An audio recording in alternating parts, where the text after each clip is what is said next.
Welcome to Old Fashioned Finance, the podcast that mixes cocktails and high finance. I'm your host, Caleb Frankert, and I'm joined by my good friend and fellow money muddler, Jason Burnell. Caleb, can a podcast about finance be entertaining? Not without alcohol. All right, let's mix it up. What was so funny that you were watching? I was watching somebody like losing their arm on the bowling alley. It was really very entertaining. So, okay. You like Fail Army. I like Fail Army. Are we old because we like Fail Army? I know. Like, was that cool 10 years ago? I'm also realizing on like my social... it around 10 years ago? Yeah, my social media feed, though, is like bourbon, cigars, pipes, Finance. Dad jokes. Yeah. I really like the videos of dads telling their little kids jokes. Yeah. And now we've got a friend on one of our group messages that he's always telling his daughter jokes, and the looks she gives him, it's hilarious. Yeah, and the jokes are pretty good they're too. They're priceless. So anyways. Speaking of kids. Yeah, exactly. We're going to talk about paying for your kids' college, or why not to pay for your kids' college unless ... Right. Stay tuned for the I always kind of say, like, I love you, but not that much to my kids. So yeah. I'm just kidding. Hey, before we get into this, we should probably have a drink, because this is one of those topics that there's a lot here. We kind of covered 529s way early on in the podcast, but it was more focused on the 529 itself. It was more about how to save for your kids' college. Like, we were pretty much just defaulting that, we're going to save for your kids' college somehow. Right. We're going to go a little bit more into whether we should or whether or not. Well, at least give some boundaries here. Yeah. I mean, that's a big part. So, disclaimer, we're not anti-education by any means. I don't know, man. Some days I'm pretty dumb. Well, that doesn't mean that we don't believe that education is valuable. That's true. That's a good point. I'm dumb most days. I mean, we've done our fair time in the world of education. That's for dang sure. Yeah. And, for us, our job requires a lot of continuing education. Sure. So, we like education. I think we all, if you don't like to learn, I don't think you end up in this profession or end up doing it for very long. So we like learning. Sure. It's just, when it comes to paying for it, we'll get into that a little bit more. So let's have a drink. Today, we're drinking the Gibson. Jason, what do you know about a Gibson? Or what did you know before 10 minutes ago? Not a whole lot, actually, because it's kind of seems to be in that martini kind of feel. And that's not my favorite. So yeah, I have a tendency to steer clear. But I have a newfound love of gin. Man, we killed a bottle of gin. Who's we? That made me. Okay. It was Memorial Day, and man, I couldn't stop. It was just great. Yeah. So I don't know. Maybe I'm going to be surprised. Memorial Day is like the beginning of summer. Yeah. And although this is coming out way after Memorial Day. It is. Yeah. But yeah. Starting the beginning of summer, I can't say I switched from bourbon to gin, but I do start drinking gin more. It's great on a hot day. I just don't think I've ever explored it that much, because there's lots you can do with again, it. It's martini. That's what I think. Gin, martini. And it's funny because most people think vodka when they think martini, which is wrong. Which is a mistake. I would never think that. So, yeah, Jason, this would definitely be in the martini family. In fact, what I would call this is basically a dry martini with an onion instead of lime. So, which sounds terrible. Sounds weird, right? We'll get into it, though. So here, before we jump into all that stuff, let's talk about the recipe. This is a really simple one to make. Basically, 2 ounces of gin, a half an ounce of dry vermouth, and a cocktail onion to garnish. That's it. We just throw those ingredients, minus the onion, the 2 ingredients into a cocktail shaker. Don't go to your basement and your storage locker of onions. Oh, yeah. Don't go to your garden. Don't do that. No, a cocktail onion is different. Yeah. They're like these little sweet baby onions, and they're, they come in a jar. They come in a jar. Without spoiling it, they're sweeter. Yeah, they're sweet onions, but I don't know. I'm looking forward to it. Let's try it. Maybe you should go into the garden and grab an. Let's see what we think of this one first. Cheers. All right, what do you think? It's just okay for me. Maybe on the second taste. So it's not the onion, which is what I thought it would be. I don't know. I taste it, but until you take a bite out of that onion, though, you might not know what you're tasting. Really, it's not a traditional onion taste. We'll put it that way. That's just not great for me. I'm not gonna lie. So there's a sweetness here that I wouldn't expect, because it's gin, which is not sweet. It's piney, right. Especially the one that we used.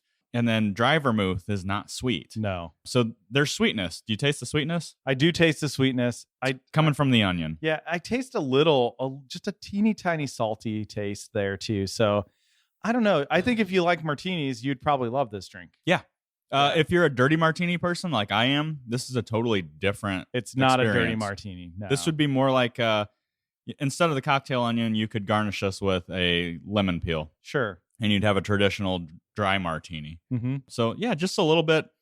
There's a savory element to it. That's a good way of describing it. Yeah, and Yeah. I mean, again, I feel like I'm not doing this drink justice. It's just not something that I prefer. Gin's great.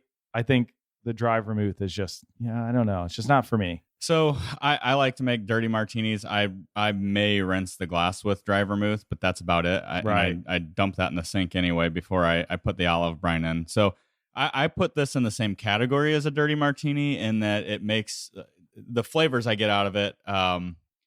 Let me put it this way. If you're out mowing your lawn and you sit down and you want to have a nice refreshing drink, you're probably going for like a gin and tonic. Right. Not a martini. However, if you're looking for like a pre-dinner or aperitif, however you say that. You're so refined. Yeah. I'm sure I've just been saying it wrong. This is a really good before you eat kind of drink, I think. I get that. Yeah. No, I do get that. And I have that desire to have that now kind you of want drink. to eat? Yeah. Yeah. Now I need great a drink. hamburger. I'm hungry again. Thanks, man. I just had lunch too.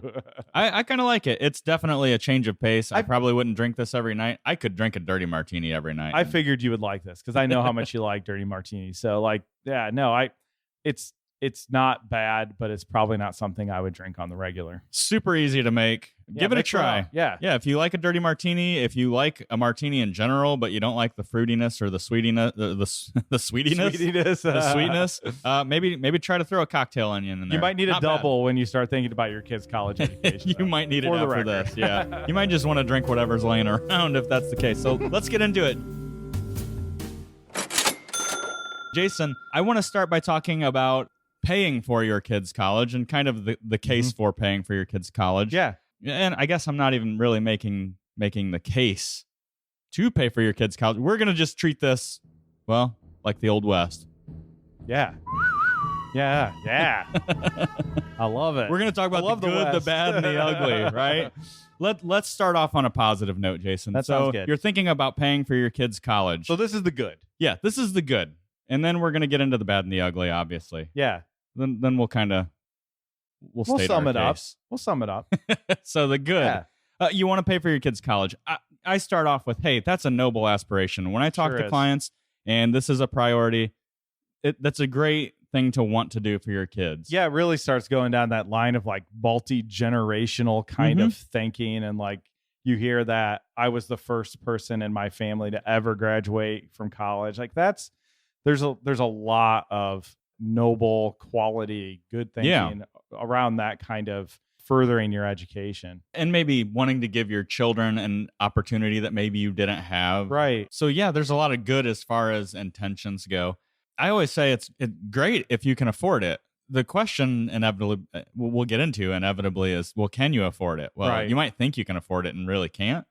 And we'll get into that when we start to really boil it down. But noble aspirations. Absolutely. Mean, and I think where most parents are coming from is, depending on what their college experience was or whether they had one or not, I think the idea is that, hey, I don't want my kids to graduate from college trying to figure out what they're going to do with their life and be saddled with debt right out of the gates. Yeah. I mean, I think now that we have like a couple generations of, I would say the percentage of the population that is educated is a lot higher than if you go back a couple generations. The college experience could have been something like a struggle to I went and I literally partied the entire time to I dropped out to I, really figured out who I was.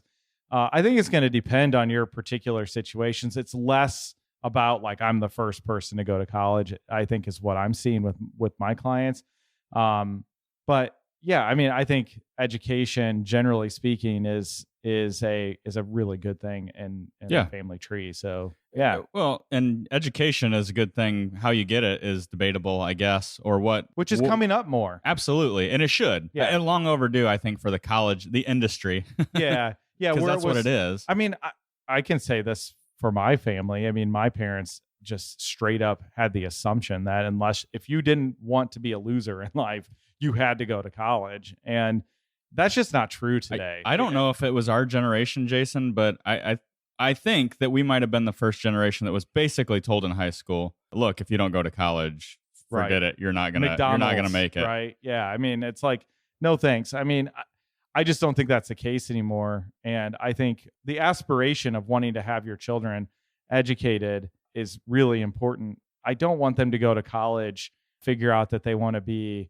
a carpenter, and then have student loan debt that's going to saddle them for the next, who knows how long. And this kind of bleeds into the next one. So I'll just say it. One other reason I think for paying for your kids' education is I think a lot of folks are of the mindset that if you go to school and you focus on school, you don't want to be distracted with other things like having to work. Right. Correct. Balancing a part-time or a full-time job while you're working, or I mean, while you're going to school and studying and trying to do all those. There's some good and bad to both of those, by the way, which we'll kind of get into that. But one thing I would say is I've seen it where a case where someone goes to college to figure out what they want to do with their life. They get a job in college and find out, oh wow, hey, I kind of hit the lottery. I actually got into an industry or a business or a company that I really like and I want to stick with. Right. Maybe you find what you want to do while you're trying to pay for college. So I mean, there's some good and bad to that, but I think that the mindset is I want my kid to go to school. I want them to get a valuable education, be marketable. I don't want to saddle them with debt, and I want them to be able to focus on just school. And I think that's a solid approach. I think when a lot of people say they're going to pay for college, they're going to use home equity or they're going to, that's not what we're saying here. Okay. We're saying you are going to save and pay or cash flow the college expense. Yeah, and we'll get into kind of what we think is a good way to go about it. Sure. Which there's no exact, I would tell you from a planning aspect, and you know this, we've used various types of financial planning software over the years. I'll tell you, I think it's kind of cute that some of these programs just try to figure out, well, if you want to send little Johnny and little Susie to college, you've got to put X amount into a fund for this many years. That's hogwash, man, because it is. There's not a real good way to predict what you're going to have to put away. The funny thing about it is the numbers they spit out are usually so unrealistic. It's like, well, if you're willing to sacrifice all of your other financial goals, you could send your kids to school. And that's just simply not true.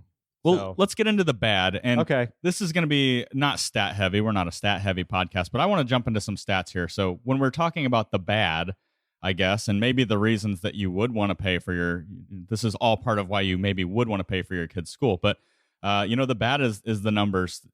I'm going to throw out some things here that this is a report that was done in the last year or two. I pulled this off of a website called studentloanhero.com. Yes. Maybe you've heard of it. I have. Yeah. Some pretty good information, eye-opening.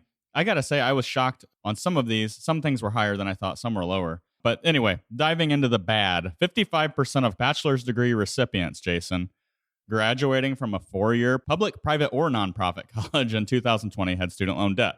So 55% graduating with a bachelor's, student loan debt. So most students have debt. So I thought this was lower than what That's lower than I thought it would 55% sounds like it's a little over half, which I would have thought it was more, quite honestly. This is a number that also is a little bit lower. Now, when you're coming out of school and you've got this to pay back, it's not a small number, but the average debt of a graduate was about $28,400 in 2020, which was actually a small decrease from the prior year. So is that actually a graduate?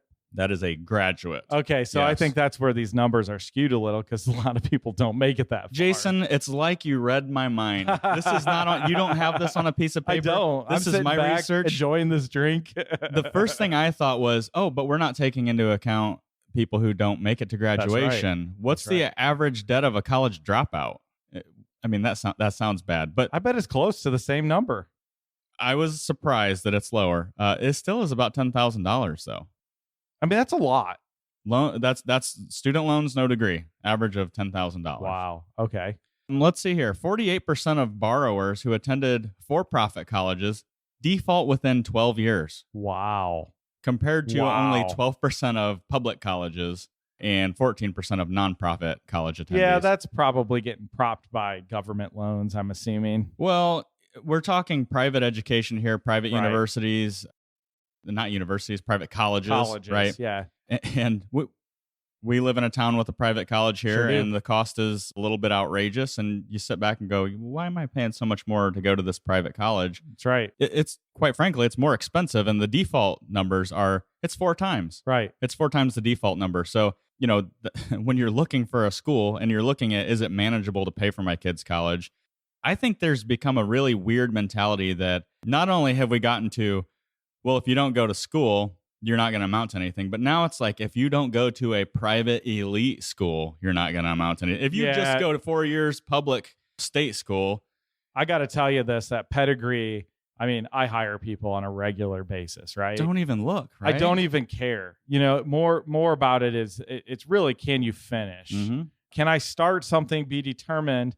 And, pedigree doesn't matter. If you want a Harvard freaking sweatshirt, get online and buy one, okay? Because it'll be a lot cheaper than trying to go to a school with what's seen or viewed in the public. Yeah. Again, people that don't really matter, okay, to your life. Hey, I can't cite a specific study here, but I have read studies that show applicants with those Ivy League or really prestigious colleges, that they've graduated from, whatever, are not getting interviews because a lot of employers think they're not going to want to work for what I'm willing to pay. I think it depends on the job that you're after. If you're going after something that's like, I want to be in the most prestigious law firm in Chicago, or work my way up through a big account. I get it. Okay. Yeah. I understand. But most jobs don't require that pedigree. Yeah. So, okay. Here's one where it's going to really hit at home if you're thinking about or not financing, but if you're thinking about paying for your kids' education, it involves financing. Mm-hmm. 90% of undergraduates and 63% of graduates have loans that were co-signed by someone else in 2020 and 2021. Mom or dad, right? Who else would be co-signing? That's mom nuts. Or dad. That's a lot. It's 90%. 90% of Holy undergrads. Moly. 63% of graduates. So guys, school. This means that this is going to show up on your credit bureau, right? Like you're going to go to try to get a cell phone and they're going to pull your credit and it's going to be there. Well, here's the other thing to consider. Most of those are private loans, by the way. Okay. They're not Fed loans. That's also surprising. It is. And the average interest rate on those loans, and this is in 2019, Jason, the average interest rate on those co-signed private loans were 10.2%. Holy moly. Yeah. Our interest rates going up or down? They're going up. Yeah. And going up. I mean, that's really, really surprising. And I mean, again, this is going to put, if you're going to finance, this is going to put your personal financial situation kind of in a spot. All right. So good lead into the ugly, Jason. Wow. I just took a bite of that cocktail onion. I'm not going to do it now based on your reaction. Woo. No, it's good. It's really sweet, actually. You can tell it's an onion for sure, but I like that. Okay. Anyway, on to the ugly. So you're paying for your kids' school, right? You might be helping them with financing. You might be sacrificing some of your goals. Let's talk about the ugly. What are we talking about really here? The first thing I have written down is we're probably looking at delaying retirement, Jason. If you're not balancing retirement with college savings for a long period of time, you're gonna work longer. Well, and when I say delay retirement, what do I mean? I don't mean that you make the conscious decision that, well, I'm going to have to work for another 4 years because Johnny's going to school. Sometimes that is the case, but a lot of times it's in a way that we don't even realize we're delaying retirement without knowing it, in the fact that we're probably making lower contributions to our retirement plans. Absolutely. We're making lower contributions to our debt, right? To knock that down and put ourselves in a position where we're more likely to retire. Yeah, you're taking your budget and you're like using a roller pin over the whole thing. You're spreading your money out. It's thinner. It's not as effective. You don't reach your goals just as quick as you want. Yeah. And we know that the more you contribute earlier on, the better. So delaying that is just going to continue. It's going to be, it's It's going to delay more than what you think in most cases. And let's talk about ultimately what that ends up looking like, Jason, is you sacrifice your own financial freedom to set your kids up well. And again, noble. All right. But if we're really thinking about the kids, what do we often see? Parents who are not set up for retirement. Maybe they're retiring now with debt. Right. They don't have the nest egg that they need. And now they need help from their kids who are hopefully successful college graduates. But they may not be. Right. Right. So, I think the thought of being a burden on your children later on down the road because you sacrificed your own retirement or your own financial goals in order to set them up well. Are you helping them in that case? We've said it before. What's the best thing you can do for your kids? It's take care of yourself. Take care of yourself and be financially you're just independent. Transferring the responsibility to your children. I mean, the government does it all the time. It's not very good. So don't do that. In a nutshell, Jason, I guess, would you add anything to the ugly? No, I think that's good. I mean, really there is just make sure it's the real ugly things that I think happen are like picking really expensive colleges and assuming it has to happen. I think we kind of touched on that. So. All right. Well, there you have it. The good, the bad, and the ugly of paying for your kids' school. Let's go on. Let's build our case a little bit, Jason, because I think if you've been listening to this show for 20 minutes, you probably have an idea of how we feel about paying for your kids' school. We're gonna get into when it does make sense, but before we do, let's talk about the case for student responsibility in this whole situation. Responsibility? I know, right? So we just talked about it. The big point, I think, is you got to think about your own retirement. You got to think about your own financial freedom, which check those boxes. Does trickle down to your kids. Sure does. Here's the other thing, and this is more of it's hard to quantify this, but whenever I talk to folks about their kids who are in school or about their college experience, I can tap on my own college experience. People that know me know that, I gave up some scholarships right out of high school because I wanted to play in a rock band instead, and I wanted to see how far it would go. Like 99.9% of people who do that, it didn't go where I wanted it to go, but I wanted to see. So when I went back to school, by the way, I have to actually clarify, I did go one semester on scholarship and didn't pay anything. Right. I didn't want to be there, right? I wanted to play music. I didn't take it very seriously. Right.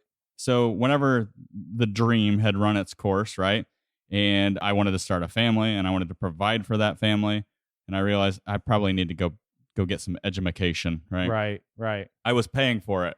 And I can tell you, I took it a lot more seriously. I was the kid who, when the teacher was like, hey, I'm going to let you guys out 20 minutes early today. I'm like, no, sir, I paid for that 20 minutes. I want to hear what you have to say.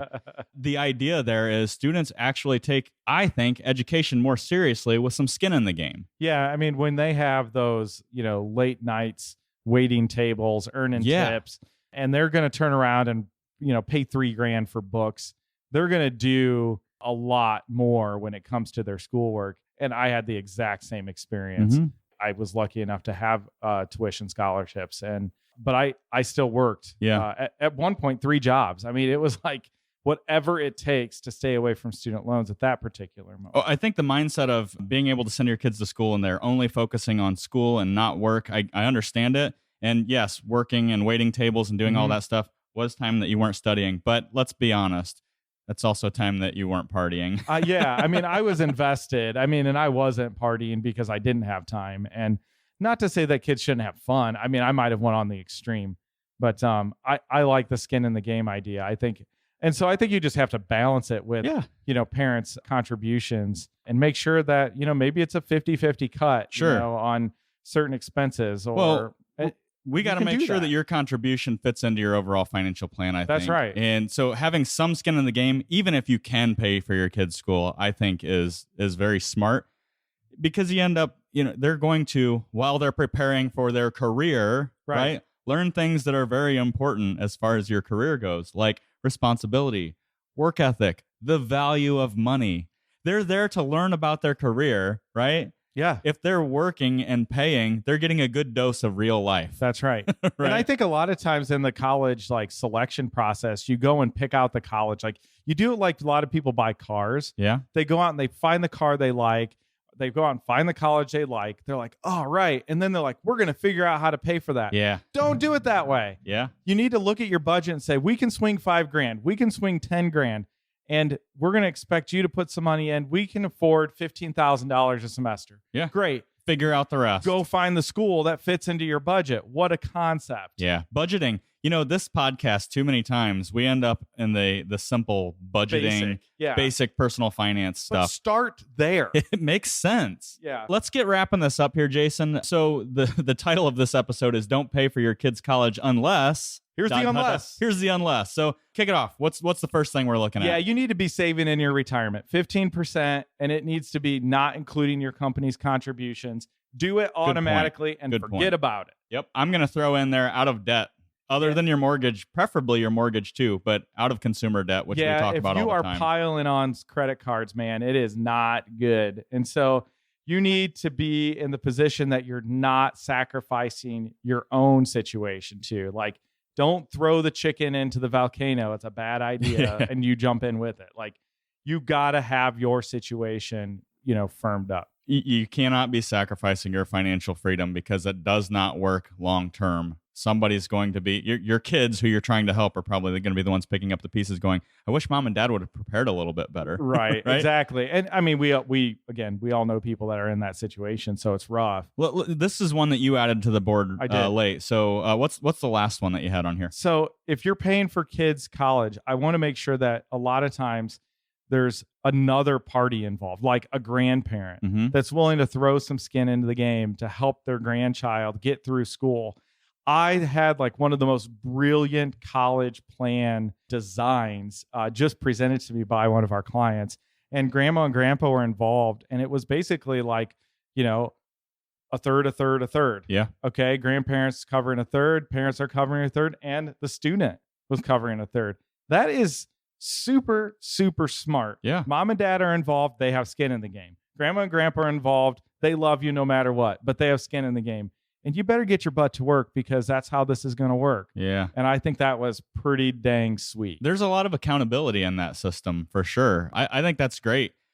I would just boil it down and say it has to fit into your overall financial plan. And if you come down to it and you're working with your advisor and they say, look, you can afford $15,000 a semester to kick in, great. That's fantastic. Right. If the number is $1,000 a semester, great. If that's what you can kick in, I think it's great to help. But there's got to be some onus on the student to make it work. After all, it's good practice for the real world. And if that is your budget, don't discount certificate programs, trade schools. Let them go get some experience. It's perfectly fine. Absolutely. I'm gonna slam the table. Go ahead, and then I'll close out the tab. Thanks for having a drink with us this week. It's time to close out the tab. If you have a question or a topic you want addressed on the Old Fashioned Finance Podcast, be sure to email us at podcast@bluejfg.com. We'd love to hear from you. Don't forget to share the show with someone you love or just someone who needs a little money muddling themselves. You can stay up to date with the latest action by following us on Facebook. Old Fashioned Finance is brought to you by Blue Jay Financial Group, that's bluejfg.com, and produced by Podastery Studios. We've been your hosts, Caleb and Jason. Yeah. Cheers. Eat that onion. Oh, I don't know. I don't think I can do it.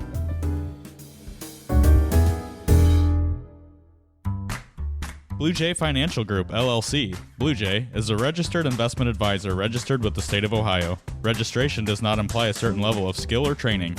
The presence of this advertisement on this podcast shall not be directly or indirectly interpreted as a solicitation of investment advisory services to persons of another jurisdiction unless otherwise permitted by statute. Follow-up or individualized responses to a consumer in a particular state by Blue Jay and the rendering of personalized investment advice for compensation shall not be made without first complying with jurisdiction requirements or pursuant an applicable state exemption. All verbal and written consent on this presentation is for information purposes only. Opinions expressed herein are solely those of Blue Jay unless otherwise specifically cited. Material presented is believed to be from reliable sources, and no representations are made by our firm as to other parties' informational accuracy or completeness. All information or ideas provided should be discussed in detail with an advisor, accountant, or legal counsel prior to implementation.